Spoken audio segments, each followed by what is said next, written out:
Hi everyone, and welcome to the latest edition of the Newsroom from VLGA Connect, with the CEO joining us as she always does each week to share her news and views. Kathryn Arndt, hello. Hi Chris, how are you today? I'm going very well, thank you. What about you? Oh, look, not too bad. It feels like it's been ages since we've spoken, but it's only been a week.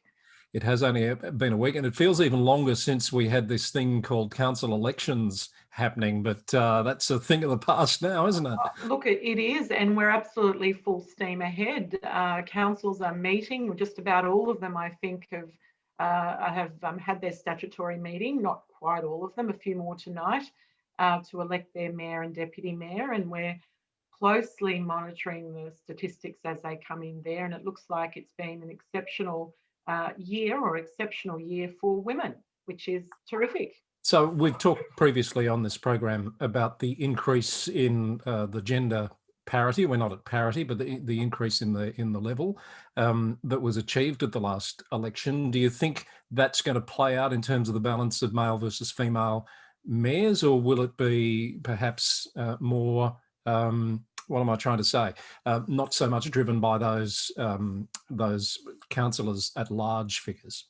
Look, I think at the moment, and I should have had those stats in front of me, we're on track to probably have a higher number of women mayors than we did in last year, I guess, which is going to be terrific, I think, and should reflect the proportion of or increased number of women that have been elected. So we're looking, I think it's 43.8% of all councillors are women, which is not quite at parity, as you say, but certainly better than the 38% in the 2016 elections.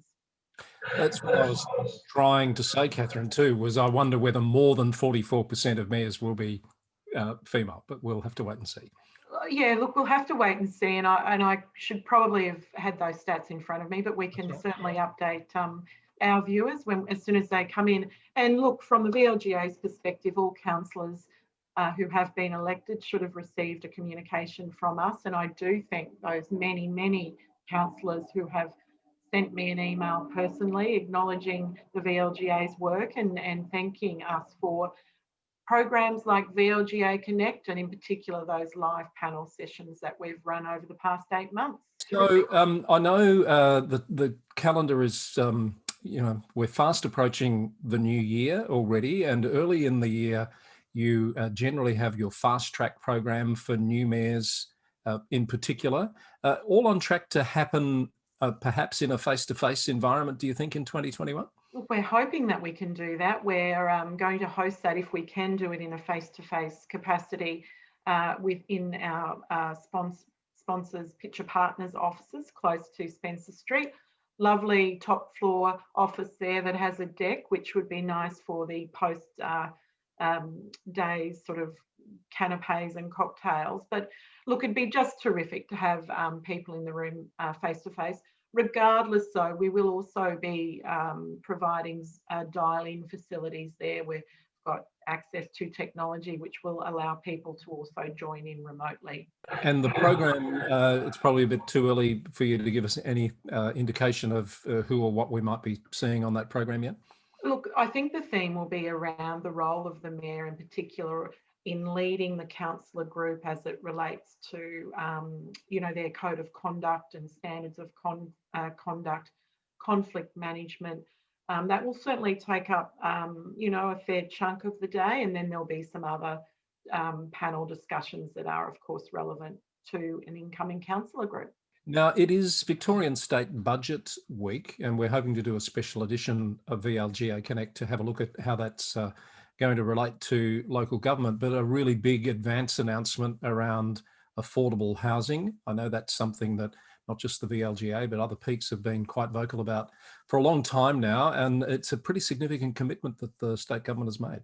It is. In fact, the VLGA, I was contacted by Ben Knight from the ABC just the other day, and we were quoted on the ABC the night before last, Sunday night, I think it was. And from our perspective, it certainly, I think, is a win-win for Victorian communities.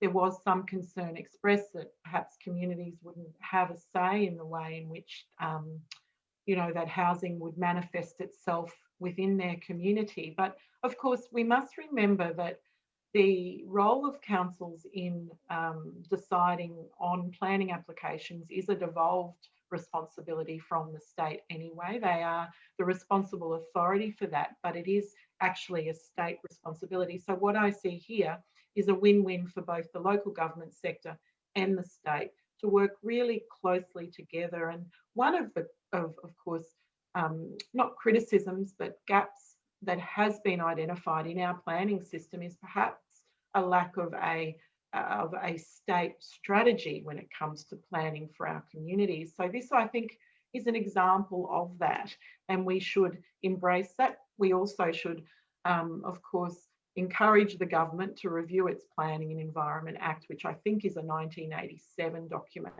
and update that now that we've got a 2020 Local Government Act, and we've got some other pieces of legislation that do impact planning decisions, but that's a whole other conversation as well. But good points you make, and I imagine if they do get to review that piece of legislation, it's unlikely to be principles based. I'm sure it'll still contain a fair amount of prescription. But anyway, Absolutely. conversation for another day.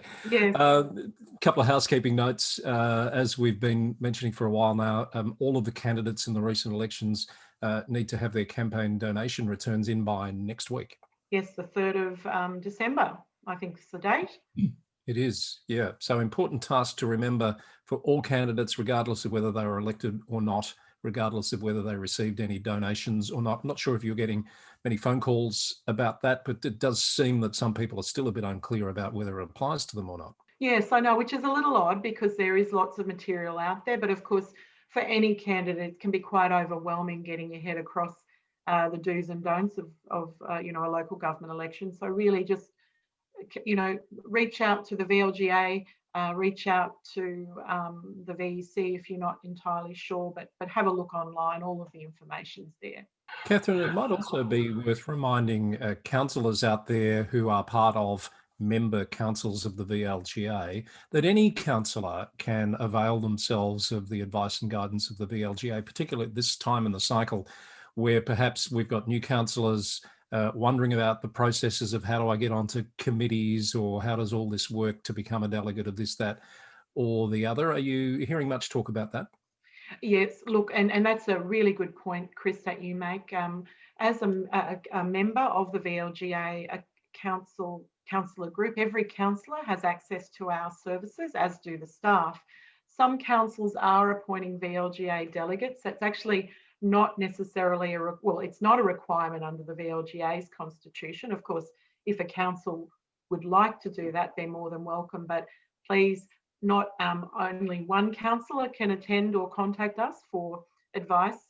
All councillors can do that. So looking ahead, as far as VLGA Connect is concerned, as I mentioned, we've got a special budget analysis episode, we hope, coming up soon. This week on the governance update, Hannah Duncan-Jones will join us from Local Government Victoria, and we've got some panels and interviews in the works over the next few weeks.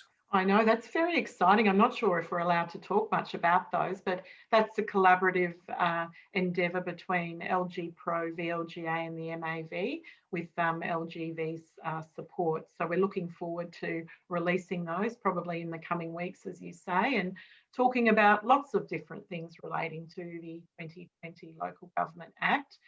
As for budget, I think all of those very committed, interested parties are locked up in Amy Stadium as we're speaking, Chris, for the annual budget lockdown, or lock up as it's called.